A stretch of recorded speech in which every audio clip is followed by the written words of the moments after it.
মন্তেশ্বর থানার বড়সড় সাফল্য, একই দিনে 6 জন গ্রেপ্তার। বিভিন্ন অভিযোগে অভিযান চালিয়ে একই দিনে মোট 6 জনকে গ্রেপ্তার করল মন্তেশ্বর থানার পুলিশ। চুরির ঘটনা, চোলাই মদ উদ্ধার এবং ভোট পরবর্তী হিংসার অভিযোগে এই গ্রেপ্তারির ঘটনা ঘটেছে। পুলিশ সূত্রে জানা গিয়েছে, বেশ কিছুদিন আগে মালডাঙ্গা এলাকায় একটি চুরির ঘটনা ঘটেছিল। সেই ঘটনার তদন্তে নেমে ঘটনার কিনারা করে 3 জনকে গ্রেপ্তার করে মন্তেশ্বর থানার পুলিশ।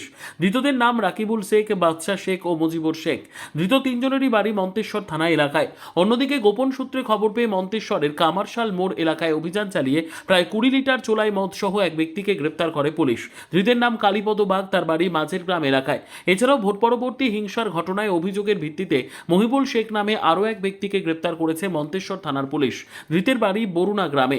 পুলিশ সূত্রের খবর, ধৃতদের বিরুদ্ধে বিভিন্ন ধারায় মামলা রুজু করে আজ সকলকেই কালনা আদালতে পাঠানো হয়েছে। একদিনে একাধিক অভিযানে মোট 6 জনকে গ্রেপ্তার করাকে মন্তেশ্বর থানার পুলিশের বড়সড় সাফল্য বলেই মনে করা হচ্ছে। ব্যুরো রিপোর্ট, সুন্দর বাংলা নিউজ।